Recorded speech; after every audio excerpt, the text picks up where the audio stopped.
ఏ వ్యక్తి మీదైనా సరే పోలీసులు తప్పుడు కేసును నమోదు చేసినా, లేదంటే తప్పుడు ఎఫ్ఐఆర్‌ని నమోదు చేసినట్లయితే, ఆ వ్యక్తి ఆ కేసును సవాల్ చేస్తూ హైకోర్ట్‌ని ఆశ్రయించి హైకోర్ట్‌లో క్వాష్ పిటిషన్ వేయవచ్చు.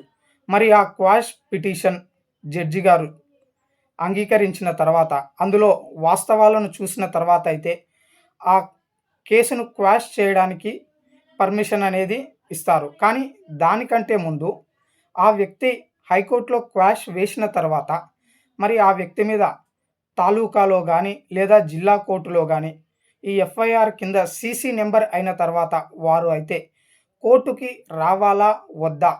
అనే సందేహాలు చాలా మందిలో ఉన్నాయి. ఒకవేళ మీరు ఏసినటువంటి క్వాష్ పిటిషన్‌లో స్టే ఆఫ్ ప్రొసీడింగ్స్ అంటే ఆ కేసు హైకోర్టులో ఉంది. అది తేలేంత వరకు ఇక్కడ ప్రొసీడింగ్స్ ఆపండి అని ఏమైనా జడ్జిమెంట్ వస్తేనే ఆపుతారు. అంతవరకు కోర్టుకి వాళ్ళైతే వెళ్ళాలి. ఏ కోర్టు వారి పరిధిలోకి వస్తుందో ఆ కోర్టుకైతే వాళ్ళు వెళ్ళి అక్కడ వాయిదాలకైతే అటెండ్ కావాలి. పొరపాటున కూడా కేసు మోపబడినటువంటి వ్యక్తి, నేను హైకోర్టులో క్వాష్ పిటిషన్ వేశాను కదా, నేనెందుకు కోర్టుకు వెళ్ళాలి, వాయిదాలకు వెళ్ళాలి అని పొరపాటున వెళ్ళకుండా ఉన్నట్లయితే, వారి మీద నాన్ బెయిలబుల్ వారెంట్ గానీ, లేదా బెయిలబుల్ వారెంట్ గానీ, అంటే మొత్తానికైతే అరెస్ట్ వారెంట్ అయితే ఇష్యూ అయ్యే అవకాశం ఉంది.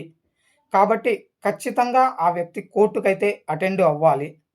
హైకోర్టులో క్వాష్ పిటిషన్ జడ్జిమెంట్ వచ్చి కేస్ క్వాష్ అయిన తర్వాత మాత్రమే ఆ జడ్జిమెంట్ కాపీని లోయర్ కోర్టుకు తీసుకొని వచ్చి ఆ కోర్టులో జడ్జి గారికి వాటిని సమర్పించిన తర్వాత వారైతే అటెండ్ అవ్వాల్సినటువంటి అవసరం ఉండదు.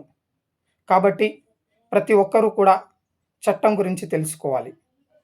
ఏ వ్యక్తి మీదైనా సరే పోలీసులు తప్పుడు కేసును నమోదు చేసినా, లేదంటే తప్పుడు ఎఫ్ఐఆర్‌ని నమోదు చేసినట్లయితే, ఆ వ్యక్తి ఆ కేసును సవాల్ చేస్తూ హైకోర్ట్‌ని ఆశ్రయించి హైకోర్ట్‌లో క్వాష్ పిటిషన్ వేయవచ్చు. మరి ఆ క్వాష్ పిటిషన్ జడ్జి గారు అంగీకరించిన తర్వాత, అందులో వాస్తవాలను చూసిన తర్వాత అయితే, ఆ కేసును క్వాష్ చేయడానికి పర్మిషన్ అనేది ఇస్తారు. కానీ దానికంటే ముందు ఆ వ్యక్తి హైకోర్టులో క్వాష్ వేసిన తర్వాత, మరి ఆ వ్యక్తి మీద తాలూకాలో గానీ, లేదా జిల్లా కోర్టులో గానీ, ఈ ఎఫ్ఐఆర్ కింద సీసీ నంబర్ అయిన తర్వాత వారు అయితే కోర్టుకి రావాలా? వద్దా? అనే సందేహాలు చాలా మందిలో ఉన్నాయి. ఒకవేళ మీరు ఏసినటువంటి క్వాష్ పిటిషన్‌లో స్టే ఆఫ్ ప్రొసీడింగ్స్ అంటే ఆ కేసు హైకోర్టులో ఉంది. అది తేలేంత వరకు ఇక్కడ ప్రొసీడింగ్స్ ఆపండి అని ఏమైనా జడ్జిమెంట్ వస్తేనే ఆపుతారు. అంతవరకు కోర్టుకి వాళ్ళైతే వెళ్ళాలి. ఏ కోర్టు వారి పరిధిలోకి వస్తుందో ఆ కోర్టుకైతే వాళ్ళు వెళ్ళి అక్కడ వాయిదాలకైతే అటెండ్ కావాలి. పొరపాటున కూడా కేసు మోపబడినటువంటి వ్యక్తి, నేను హైకోర్టులో క్వాష్ పిటిషన్ వేశాను కదా, నేనెందుకు కోర్టుకు వెళ్ళాలి, వాయిదాలకు వెళ్ళాలి అని పొరపాటున వెళ్ళకుండా ఉన్నట్లయితే, వారి మీద నాన్ బెయిలబుల్ వారెంట్ గానీ, లేదా బెయిలబుల్ వారెంట్ గానీ, అంటే మొత్తానికైతే అరెస్ట్ వారెంట్ అయితే ఇష్యూ అయ్యే అవకాశం ఉంది. కాబట్టి ఖచ్చితంగా ఆ వ్యక్తి కోర్టుకైతే అటెండ్ అవ్వాలి.